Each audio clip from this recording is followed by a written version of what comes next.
Hello a very good morning to all of you and welcome to my channel and मेडी हम 98। So friend, आज हम एक नए टॉपिक के बारे में डिस्कस करने वाले हैं, जिस टॉपिक का नाम है ओरल कैंसर। मीन्स ये जो कैंसर है किस वजह से होता है, क्या क्या इसके कॉज होते हैं, इसके सिम्टम्स क्या है, इसके डायग्नोसिस क्या है एंड इसका मैनेजमेंट क्या क्या होता है, इन सब चीज़ों के बारे में आज हम डिस्कस करने वाले हैं। तो चलिए बिना टाइम को वेस्ट किए टॉपिक को स्टार्ट करते हैं। First of all I will explain about the definition of oral cancer. तो ये जो ओरल कैंसर है मीन्स ग्रुप ऑफ कैंसर का एक पार्ट होता है ओरल कैंसर, जिसको कि हम हेड एंड नेक कैंसर के नाम से भी जानते हैं या इसे हम माउथ कैंसर के नाम से भी जानते हैं, जो कि ओरल कैविटी एंड ओरोफेरिंग्स में डेवलप होता है। Means oral cavity and oropharynx में present lips, tongue, hard and soft palate, salivary glands, lining of the cheeks, floor of the mouth, gum and teeth, इतने एरिए में ये कैंसर डेवलप होता है, जिसको कि हम ओरल कैंसर के नाम से जानते हैं। ओके, आई होप आपको डेफिनेशन समझ में आ गया होगा। तो नेक्स्ट पढ़ेंगे इसके बाद हम इंसिडेंस यानी इसका इंसिडेंस रेट क्या है। तो it occurs in 95% cases of cancer more than age of 40 years, यानी 40 साल से अधिक के जो पर्सन होते हैं उनमें इनके केसेस 95% देखने को मिलता है। रेशियो की अगर बात करें तो female ratio male means 1:2। Female के कंपैरिजन में जो मेल होते हैं ये ओरल कैंसर से सबसे ज़्यादा अफेक्टेड होते हैं। ओके, नेक्स्ट पढ़ेंगे इसके बाद हम ईटियोलॉजी के बारे में। तो जो इसका ईटियोलॉजी है वो इडियोपैथिक है, मीन्स अननोन है। इसका कोई मेन कॉज या कोई मेन रिस्क फैक्टर नहीं होता है जिसकी वजह से ओरल कैंसर अपीयर होता है। ठीक है, मीन्स अननोन कॉज होने की वजह से कोई इसका मेन कॉज नहीं है, लेकिन कुछ इसके रिस्क फैक्टर्स हैं। लाइक जो पर्सन है अगर वो बहुत ज़्यादा स्मोकिंग कर रहा है, अल्कोहल एब्यूज़ कर रहा है, ठीक है, या HPV ह्यूमन पैपिलोमा वायरस यानी STD की वजह से भी इसके चांसेस होते हैं ओरल कैंसर के होने की वजह से। ठीक है, इन्फेक्शन अगर माउथ के अंदर प्रेजेंट है, सन एक्सपोजर के कांटेक्ट में वो ज़्यादा रह रहा है, ठीक है, या एक्सेस टोबैको च्विंग कर रहा है यानी बहुत ज़्यादा एक्सेस अमाउंट में वो टोबैको या स्मोकिंग कर रहा है, तो उसकी वजह से भी ओरल कैंसर होने के चांसेस बने रहेंगे। ओके, नेक्स्ट वन है इसके बाद पुअर डेंटल केयर, यानी कि वो अपना माउथ का जो हाइजीन है वो प्रॉपर वे में मेंटेन नहीं कर रहा है। ठीक है, या जो उसके टीथ हैं वो प्रॉपर वे में मतलब इक्वल वे में नहीं है, या उसकी क्लीनिंग प्रॉपर वे में वो नहीं कर रहा है। ठीक है, नेक्स्ट वन है age and sex. Age and sex के बारे में मैंने आपको इंसिडेंस में ही पहले बताया कि अगर जो एज है वो 40 ईयर से अधिक है, ठीक है, तो वैसे पर्सन में ओरल कैंसर होने के चांसेस बने रहेंगे। ठीक है, नेक्स्ट वन है सेक्स यानी कि रेशियो में आपको बताया गया फीमेल के कंपैरिजन में जो मेल होते हैं ये ओरल कैंसर से सबसे ज़्यादा अफेक्टेड होते हैं। ठीक है, लास्ट वन है क्रॉनिक स्टीम इनहेलेशन, यानी कि जो पर्सन है वो अगर क्रॉनिक स्टीम इनहेलेशन के कांटेक्ट में अगर रह रहा है तो उसकी वजह से भी ओरल कैंसर होने के चांसेस बने रहते हैं।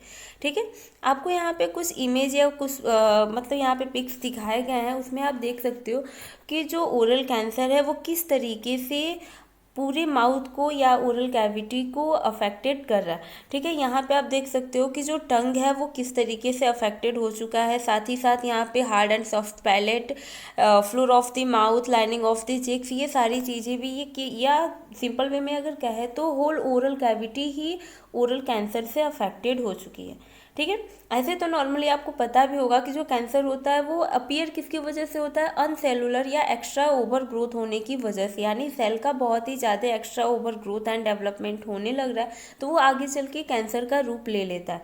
ठीक है, अगर वो किसी पर्टिकुलर एरिया में हो रहा है, मीन सपोज डेट अगर वो ओरल कैविटी में हो रहा है तो उस जगह के कैंसर को हम ओरल कैंसर के नाम से जानेंगे। वैसे ही अगर वो किसी दूसरे बॉडी पार्ट पे हो रहा है तो उस पार्ट के नाम से ही उस कैंसर को जाना जाता है। ओके, नेक्स्ट पढ़ेंगे इसके बाद हम साइन एंड सिम्टम्स के बारे में। तो इसका साइन एंड सिम्टम्स क्या होता है, तो इसमें फर्स्ट साइन एंड सिम्टम्स इसका होता है ल्यूकोप्लेकिया। ल्यूको यानी leukocytes means white blood cell. ठीक है, तो यहाँ पे ल्यूको मीन्स होगा वाइट एंड प्लेकिया का मतलब होगा पैचेस। मीन्स ओरल कैंसर की वजह से माउथ में फर्स्ट साइन क्या देखने को मिलेगा, वाइट पैचेस का फॉर्मेशन होना शुरू हो जाएगा। साथ ही साथ ल्यूकोप्लेकिया के साथ साथ इराइथ्रोप्लेकिया भी अपीयर होगा। मीन्स इराइथ्रो मीन्स होता है या इराइथ्रोसाइट्स mean red blood cell.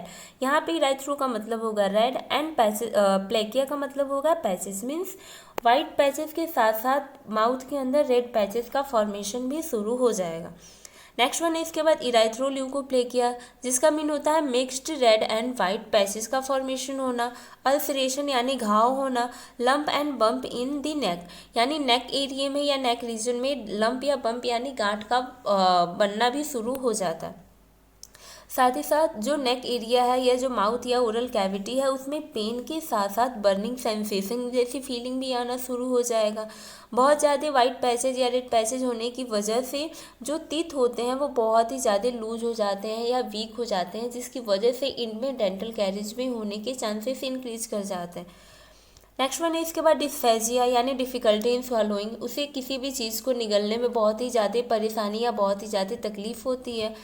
Next one है इसके बाद हेलिस्टोसिस। हेलिस्टोसिस का मतलब होता है बैड ब्रीथ का होना, मीन्स माउथ के अंदर अगर बहुत ही ज़्यादा ल्यूकोप्लेकिया, इराथ्रोप्लेकिया या अल्सरेशन का फॉर्मेशन बहुत ज़्यादा हो रहा है तो उसकी वजह से उसे सांस लेने में बहुत ज़्यादा परेशानी भी होती है, या अगर वो सांस ले रहा है तो उसे बैड ब्रीथिंग जैसी फीलिंग भी आएगी, या जिसको कि हम हेलिस्टोसिस के नाम से जानते हैं। ओके, नेक्स्ट वन है इसके बाद difficulty swing and moving the jaw और टंग, मीन्स उसे पहले तो आपको पहले ही बताया गया कि उसे डिस्फेजिया की कंडीशन होगी। डिस्फेजिया यानी कि उसे किसी भी चीज़ को निगलने में परेशानी होगी, और साथ ही साथ जो उसका टंग है या जो उसका जॉ एरिया है उसे वो मूवमेंट भी सही वे में नहीं कर पाएगा।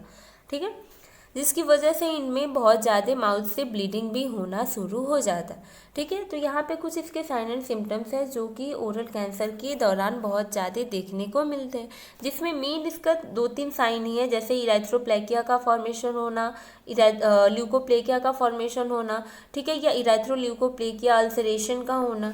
ठीक है, नेक्स्ट पढ़ेंगे इसके बाद हम डायग्नोसिस, मीन्स ओरल कैंसर के दौरान कौन कौन सी डायग्नोसिस या कौन कौन सी जांच करवाई जाती है, जिसमें टिश्यू बायोप्सी करवाना, साइटोलॉजिक टेस्ट करवाना। ठीक है, मीन्स जो भी सेल एंड टिश्यूज है उसकी प्रॉपर वे में बायोप्सी करवाई जाती है सेल एंड टिश्यूज को डिटेक्ट करने के लिए। ठीक है, नेक्स्ट वन है इसके बाद CT scan and MRI. CT scan MRI किस लिए करेंगे, तो जो लीजन का फॉर्मेशन हुआ है या जो अल्सर का फॉर्मेशन हुआ है उसको डिटेक्ट करने के लिए या उसके बेटर साइज को एसेस करने के लिए ही सिटी स्कैन एंड एमआरआई करवाया जाता है। ओके, नेक्स्ट वन है इसके बाद ट्यूलोडीन ब्लू टेस्ट। ट्यूलोडीन ब्लू टेस्ट हम किस लिए करवाते हैं, तो जो कैंसर है, मीन्स आपको ऐसे नॉर्मली पता होगा कि जो भी कैंसर होते हैं वो बिनाइन टू मैलिग्नेंट वे में स्प्रेड करते हैं। ठीक है, तो उस दौरान जो मैलिग्नेंट टाइप के कैंसर होते हैं उसको डिटेक्ट करने के लिए ही ट्यूलोडीन ब्लू टेस्ट किया जाता है। ओके, नेक्स्ट वन है इसके बाद चेस्ट एक्सरे। चेस्ट एक्सरे हम किस लिए करेंगे, तो जो कैंसर है वो one part two another part spread कर रहा है या नहीं कर रहा है उसको डिटेक्ट करने के लिए ही चेस्ट एक्सरे किया जाता है, क्योंकि जो ओरल कैंसर है अगर वो बिनाइन वे में है तब तो वो ठीक है, लेकिन अगर वो मैलिग्नेंट वे में स्प्रेड करने लगा तो वो धीरे धीरे जाके लंग्स तक के एरिया को भी अफेक्ट कर लेता है, जिसकी वजह से आगे चल के उस पर्सन को लंग्स कैंसर होने के चांसेस भी बने रहते हैं। इसीलिए चेस्ट एक्सरे करवाया जाता है कि जो कैंसर है वो स्प्रेड तो नहीं कर रहा है। ओके, नेक्स्ट पढ़ेंगे इसके बाद हम मैनेजमेंट के बारे में। तो मैनेजमेंट में क्या है इसमें कि ओरल कैंसर ट्रीटमेंट में include surgery, radiation therapy, chemotherapy and some patient have combination of treatment. ठीक है, मीन्स जो इसका मैनेजमेंट है उसमें हम जो ओरल कैंसर है उसको मैनेज करने के लिए सर्जिकल ट्रीटमेंट भी प्रोवाइड कर सकते हैं, रेडिएशन थेरेपी या कीमोथेरेपी भी प्रोवाइड करते हैं। साथ ही साथ कुछ जो पेशेंट होते हैं उनको कंबाइन थेरेपी भी प्रोवाइड की जाती है। ओके, तो चलिए एक एक करके हम इसके जितने भी मैनेजमेंट है उसको हम डिस्कस करते हैं। तो फर्स्ट ऑफ ऑल हम पढ़ेंगे इसके सर्जिकल ट्रीटमेंट के बारे में, यानी कि इसका सर्जिकल मैनेजमेंट क्या किया जाता है। तो सर्जरी के दौरान जो ओरल कैंसर है यानी कि कुछ स्पेसिफिक पार्ट को सर्जरी के थ्रू रिमूव किया जाता है। ठीक है, अगर ओरल कैंसर अपीयर हो गया है तो कुछ स्पेसिफिक एरिया या स्पेसिफिक पार्ट को ही सर्जरी के थ्रू रिमूव किया जाएगा, जिसमें फर्स्ट सर्जरी के बारे में आपको इसमें बताया गया है। फर्स्ट सर्जरी का नेम है इसमें प्राइमरी ट्यूमर रिसेक्शन। ठीक है, यानी कि जो भी ट्यूमर है अगर वो प्राइमरी स्टेज में है तो उसको सर्जरी के थ्रू या सर्जिकल ट्रीटमेंट के थ्रू रिमूव आउट किया जाता है। ओके, नेक्स्ट वन है इसके बाद सेकेंड मैंडिबुलोएक्टोमी। मैंडिबुलोएक्टोमी का मतलब क्या होता है, एक्टोमी का मतलब क्या होता है, तो अगर एक्टोमी कहीं भी आ रहा है तो इसका मतलब होता है surgical removal of the part. ठीक है, यानी कि affected part. Means mandible, surgical removal of the mandible. Okay, next one है इसके बाद मैक्सिलोएक्टोमी। यहाँ पे भी एक्टोमी का मतलब वही होगा, surgical removal of the specific part. यहाँ पे मैक्सिला वर्ड यूज़ किया गया। इट मीन्स जो मैक्सिला है उसको हम सर्जरी के थ्रू या सर्जिकल वे में या सर्जिकल ट्रीटमेंट के थ्रू रिमूव आउट किया जाता है। ठीक है, वैसे ही सेम थिंग लैरिंजियोएक्टोमी का मतलब surgical removal of the larynx. Okay, next है इसके बाद रेडिकल नेक डाइसेक्शन। रेडिकल नेक डाइसेक्शन के दौरान क्या किया जाता है कि जो नेक टू जॉ एरिया तक के जितने भी प्रेजेंट सेल एंड टिश्यूज हैं जो कि अफेक्टेड हो चुके हैं उसको रिमूव आउट किया जाता है या उसको सर्जिकली रिमूव आउट किया जाता है, उसी को हम रेडिकल नेक डाइसेक्शन कहते हैं। साथ ही साथ हम प्लास्टिक सर्जरी भी करेंगे। मीन्स जो भी ओरल कैंसर है वो पेशेंट के कंडीशन के अकॉर्डिंग उसमें सर्जरी को अप्लाई किया जाता है। ओके, नेक्स्ट वन है इसके बाद सेकंड वन है रेडिएशन थेरेपी। रेडिएशन थेरेपी के दौरान, रेडिएशन से ही आप समझ जा रहे हो कि किसी भी तरीके के रेडिएशन का यूज करना, specially alpha beta gamma type के जो जितने भी रेज होते हैं उसको ही कैंसर को ट्रीट करने के लिए सबसे ज़्यादा यूज में लिया जाता है। ठीक है, तो जो भी रेडिएशन थेरेपी है उसको बॉडी के अंदर एक्सटर्नली और इंटरनली इंसर्ट किया जाता है, जिसके थ्रू जो कैंसर है उसको रिमूव आउट किया जाता है। ठीक है, मीन्स बहुत सारे रेडियो एक्टिव मटेरियल्स होते हैं, जैसे कि इंटरनली या एक्सटर्नली जितने भी रेडिएशंस है उसको बॉडी में इंसर्ट किया जाएगा और स्पेसिफिक पार्ट पे उस रेडिएशन को अप्लाई किया जाता है, जिसके थ्रू की जो कैंसर है वो आगे चल के ट्रीट हो सके। ओके, नेक्स्ट पॉइंट है इसके बाद कीमोथेरेपी। कीमोथेरेपी मीन्स कीमो का मतलब होता है ड्रग्स, यानी कि अगर ओरल कैंसर अपीयर हुआ है तो उस दौरान ओरल कैविटी के थ्रू जो भी ड्रग्स प्रोवाइड किया जाता है उसी को ही हम कीमोथेरेपी कहते हैं, जिसमें कि हम एंटी नियोप्लास्टिक ड्रग्स का भी यूज़ करते हैं। ठीक है, जिसमें बीलोमाइसिन, सिस्प्लास्टिन, फ्लोरोसिर, कार्बोप्लेटिन या मीथोट्रेक्सेट जैसे या इसके अलावा भी बहुत सारी एंटी नियोप्लास्टिक या कीमोथेराप्यूटिक ड्रग्स होते हैं जिसको कि ओरल कैंसर को ट्रीट करने के लिए यूज़ किया जाता है। ओके, नेक्स्ट पढ़ेंगे इसके बाद हम नर्सिंग मैनेजमेंट के बारे में। तो नर्सिंग मैनेजमेंट इसमें क्या क्या होता है, तो जो भी नर्सिंग मैनेजमेंट यहाँ पे आपको बस पोस्ट ऑपरेटिव के बारे में बताया गया, प्री ऑपरेटिव के बारे में नहीं बताया गया। तो पोस्ट ऑपरेटिव मीन्स अगर सर्जिकल ट्रीटमेंट प्रोवाइड किया गया है तो उसके बाद कौन कौन से केयर पेशेंट को प्रोवाइड किए जा सकते हैं, जिसमें फर्स्ट है मेंटेन पेशेंट ईयरवे, यानी कि अगर सर्जिकल ट्रीटमेंट प्रोवाइड किया गया है तो उसके दौरान पोस्ट ऑप के दौरान हम पेशेंट के ईयरवे को मेंटेन करते हैं, जिसके लिए हमें करना क्या होता है कि जो पेशेंट है उसके रिस्पायरेटरी रेट को मॉनिटर करना, यानी टाइमली उसके रिस्पायरेटरी रेट को मॉनिटर करते रहेंगे। साथ ही साथ अगर उसके अंदर रेस्टलेसनेस, डिस्पनिया या साइनोसिस जैसी कंडीशन डेवलप हो रही है तो उसको भी इन्वेस्टिगेट करना या प्रॉपर वे में उसे भी डायग्नोज करना। ठीक है, डिस्पनिया यानी कि उसे बहुत ज़्यादा सांस लेने में यानी डिफिकल्टी इन ब्रीथिंग होगा। ठीक है, या साइनोसिस यानी bluish discoloration of the skin, यानी कि जो इसका स्किन है ऑक्सीजन की कमी की होने की वजह से या लेक ऑफ ऑक्सीजन होने की वजह से साइनोसिस जैसी कंडीशन भी डेवलप हो सकती है। ओके, नेक्स्ट वन है इसके बाद elevate the head of bed 30 to 45 degree and place the patient Fowler's position. जो पर्सन होता है अगर उसे ओरल कैंसर का ट्रीटमेंट प्रोवाइड किया गया या उसकी जो ईयरवे है उसको मेंटेन किया जा रहा है तो उसके लिए जो उसका हेड है उसको 30 to 45 डिग्री एलिवेट करते हैं या उठाते हैं, और साथ ही साथ उसे हम फाउलर्स पोजीशन प्रोवाइड करेंगे।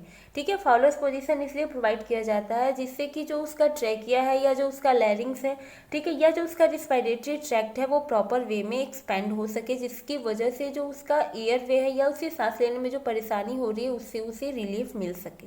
ओके, नेक्स्ट वन इसके बाद facilitate drainage secretion work of breathing lungs expansion. ठीक है, यानी उसका प्रॉपर वे में जो उसका ड्रेनेज हो रहा है उसको भी प्रॉपर वे में सिक्रीट करे, सांस लेने के लिए उसे इनकरेज करे। ठीक है, जिससे कि उसका जो लंग्स है वो प्रॉपर वे में एक्सपेंड हो सके। ओके, नेक्स्ट वन है इसके बाद encourage effective coughing and deep breathing, यानी उस पर्सन को सबसे इनकरेज करना है कि वो प्रॉपर वे में यानी डीप ब्रीथिंग के बारे में उसे बहुत ज़्यादा इनकरेज करना है, जिसकी वजह से जो उसका कफिंग रेट है वो भी कम हो सके। ठीक है, या जो डीप ब्रीथिंग अगर करता है तो जो उसका ईयर वे है वो प्रॉपर वे में क्लियर आउट हो जाएगा और सांस लेने में जो उसको प्रॉब्लम अपीयर हो रही थी वो धीरे धीरे रिड्यूस हो जाएगी। ओके, नेक्स्ट पॉइंट है इसके बाद, improve ability to communicate. Means जो पर्सन है उसके एबिलिटी को इम्प्रूव करना है जिसके थ्रू वो किसी दूसरे से कम्युनिकेट कर सके। जिसमें फर्स्ट पॉइंट है, provide alternative mean of communication appropriate to the patient needs. यानी पेशेंट के नीड के अकॉर्डिंग उसे अप्रोप्रिएट कम्युनिकेशन प्रोवाइड करना, ठीक है, या कम्युनिकेट करने के लिए उसे पैड, पेंसिल्स, मैजिक स्लेट या पिक्चर्स प्रोवाइड करना जिसके थ्रू वो एक दूसरे से खुद को कम्युनिकेट कर सके या बातचीत कर सके या अपनी जितनी भी फीलिंग्स है उसको वो एक्सप्रेस कर सके। ओके, नेक्स्ट वन है इसके बाद, encourage on going communication with outside world.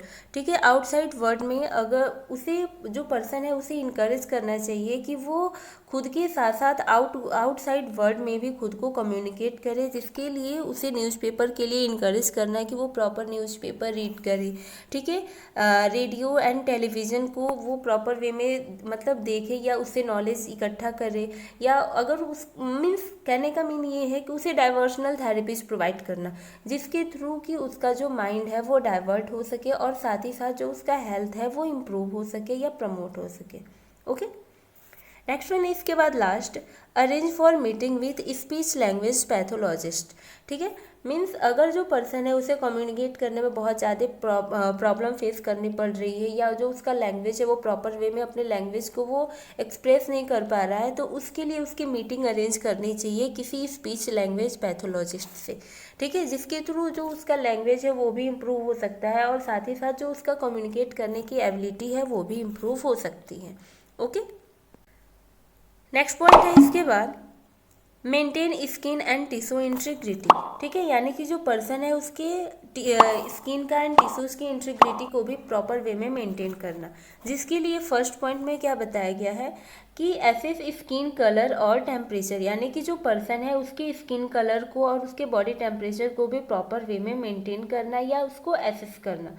साथ ही साथ मॉनिटर फेशियल ओडिमा, यानी कि अगर फेस पे अगर किसी भी तरीके का ओडिमा हुआ है, मीन्स अगर सर्जिकल ट्रीटमेंट प्रोवाइड किया गया है, ठीक है, तो उसकी वजह से जो फेशियल एडिमा है उसके होने के चांसेस बहुत ही ज़्यादा इंक्रीज करते हैं, तो उसको भी प्रॉपर वे में मेंटेन करके रखना। साथ ही साथ protect skin flap and sutures lines. ठीक है, यानी कि जो सर्जिकल ट्रीटमेंट के थ्रू जो भी सूचर्स लगाए गए हैं या जो स्किन फ्लैपिंग हुआ है उसको भी प्रॉपर वे में मेंटेन करके रखना या प्रोटेक्ट करना। ओके, नेक्स्ट पॉइंट है इसके बाद fourth, minimize pain and discomfort, यानी उस पर्सन के पेन या डिस्कम्फर्ट अगर बहुत ज़्यादा हो रहा है तो उसको मिनिमाइज करना। उसके लिए क्या करना होता है, तो फर्स्ट पॉइंट में बताया गया है कि support head and neck with pillow. ठीक है, मीन्स अगर पर्सन को हम फाउलर्स पोजीशन प्रोवाइड कर रहे हैं तो उस दौरान उसके नेक के सपोर्ट के लिए पिलो प्रोवाइड करना। नेक्स्ट वन है इसके बाद, provide comfort measures like back रब, पोजीशन चेंज। ठीक है, यानी कि हम कंफर्ट मेजर्स प्रोवाइड करेंगे जिसके लिए हम उसे बैक रब करना या उसका प्रॉपर पोजीशन टाइमली चेंज करते रहना। साथ ही साथ हम उसे और क्या प्रोवाइड कर सकते हैं, diversional activities means television and radio. Diversional activities अगर उसे हम प्रोवाइड करेंगे तो उसका जो माइंड है वो डाइवर्ट होगा और जो उसका मेन कॉज है, जो उसको प्रॉब्लम हुआ है, उससे अगर उसका माइंड डाइवर्ट होता है तो जो उसका हेल्थ है वो आगे चल के प्रमोट हो सकता है। ओके, नेक्स्ट वन है इसके बाद, administer oral intravenous topical antibiotic as indicated, यानी कि डॉक्टर्स के प्रिस्क्रिप्शन के अकॉर्डिंग जो उसे एंटीबायोटिक या जो मेडिकेशन उसे प्रिस्क्राइब किया गया है उसे एडमिनिस्टर किया जाता है। ठीक है, जो एंटीबायोटिक्स होती हैं वो इन्फेक्शन को कंट्रोल करने में बहुत ही ज़्यादा कारगर होती है। ठीक है, या हेल्प करती हैं। मीन्स अगर जो इन्फेक्शन है वो ओरल कैंसर के दौरान सबसे ज़्यादा देखने को मिलेगा, क्योंकि अगर सर्जरी हो रही है तो सर्जिकल साइट पे सबसे ज़्यादा बैक्टीरियल वायरल इन्फेक्शन अपीयर होने के चांसेस बने रहते हैं। उसे कंट्रोल करने के लिए एंटीबायोटिक थेरेपी प्रोवाइड किया जाता है। ओके, नेक्स्ट वन है इसके बाद, check mouth throat sutures line for fresh trauma. ठीक है, यानी कि अगर जो माउथ या थ्रोट का एरिया है जिस पे भी की सूचरिंग की गई है उस पर फ्रेश ट्रॉमा तो अपीयर नहीं हो रहा है, उसको भी प्रॉपर वे में चेक करते रहना चाहिए। ओके, नेक्स्ट है इसके बाद administer analgesic to prevent pain, यानी पेन को कम करने के लिए एनाल्जेसिक ड्रग्स प्रोवाइड किए जाते हैं, जिसमें कि हम कोडीन या प्रोफेक्सिन प्रोवाइड करते हैं, या जो इंडिकेट किया गया उसके अकॉर्डिंग जो भी मेडिकेशंस है उसी पर्सन को हम टाइमली प्रोवाइड करते हैं, जिससे कि उसका पेन कम हो सके, ठीक है, या अगर उसे डिस्कम्फर्ट जैसी फीलिंग आ रही है वो भी रिड्यूस हो सके। ओके, नेक्स्ट पॉइंट है इसके बाद fifth, promoting healthy oral mucosa, जिसमें फर्स्ट पॉइंट है इंस्पेक्ट ओरल कैविटी, यानी फर्स्टली ओरल कैविटी को इंस्पेक्ट करना या एसेस करना। नेक्स्ट वन कि note change in mucus membrane, saliva, tongue, lips, teeth and gum, ठीक है, यानी कि mucus membrane, saliva, tongue, lips, teeth and gums में जो भी चेंजेज हो रहे हैं उसको प्रॉपरली नोट डाउन करना। नेक्स्ट वन है इसके बाद सक्शन ओरल कैविटी जेंटली और फ्रीक्वेंटली, ठीक है, ओरल कैविटी में अगर म्यूकस का कलेक्शन हो चुका है या सलाइवा का कलेक्शन हुआ है तो उसे जेंटली या फ्रीक्वेंटली सक्शनिंग के थ्रू रिमूव आउट करना। ओके, नेक्स्ट वन है इसके बाद avoid alcohol based mouth wash, यानी उस पर्सन को या पेशेंट को ये एडवाइस करना कि वो एल्कोहल बेस्ड माउथ वॉश को अवॉइड करे, ठीक है। नेक्स्ट पॉइंट है इसके बाद advise to use normal saline और mixture of salt water baking soda for rinsing, ठीक है, यानी पर्सन को ये एडवाइस करना कि वो नॉर्मल सलाइन का यूज़ करे या सॉल्ट वाटर या बेकिंग सोडा मिक्स करके वो रिंसिंग करे, मीन्स गार्गलिंग करे या माउथ केयर या जो ओरल कैविटी है उसको वो क्लीन करे, ठीक है। जो सलाइन वाटर होता है या जो सॉल्ट वाटर है वो वुंड हीलिंग में सबसे ज़्यादा कारगर होता है, या इन्फेक्शन को कंट्रोल करने की कैपेसिटी इसके अंदर बहुत ही ज़्यादा होती है, ठीक है। नेक्स्ट वन है इसके बाद suggest artificial saliva preparation pilocarpine, ठीक है, यानी कि अगर जो पर्सन है उसका जो माउथ है वो बहुत ही ज़्यादा या जो उसका म्यूकस मेम्ब्रेन है वो ड्राई हो गया, ठीक है, तो अगर म्यूकस मेम्ब्रेन ड्राई हो रहा है तो उसे आर्टिफिशियल सलाइवा प्रिपरेशन के लिए एडवाइस किया जाता है, जिसमें कि उसे हम पिलो कार्पाइन मतलब प्रोवाइड करते हैं, जो कि सलाइवा की सिक्रीशंस को इंक्रीज करता है, ठीक है, जिससे कि उसका जो माउथ है वो प्रॉपर मॉइस्ट बना रहेगा, ठीक है, तो उसके लिए हम पिलो कार्पाइन के लिए सजेस्ट करेंगे, जो कि सलाइवा के सिक्रीशंस को इंक्रीज करता है, सॉरी अगर इंक्रीज नहीं करेगा तो उसे मेंटेन करके रखेगा, जिससे कि उसका जो माउथ है वो ड्राई ना हो। ओके, सो फ्रेंड, आज का हमारा टॉपिक यहीं पे स्टॉप होता है। आई होप आपको ये वीडियो पसंद आई होगी। अगर वीडियो पसंद आई है तो प्लीज़ वीडियो को लाइक करें, कमेंट करें एंड चैनल को सब्सक्राइब कर दें। एंड मोस्ट इंपॉर्टेंट थिंग, अगर आपको इस वीडियो से रिलेटेड कोई भी क्यूरीज है तो उसे आप कमेंट बॉक्स में ड्रॉप कर दीजिए। Thank you.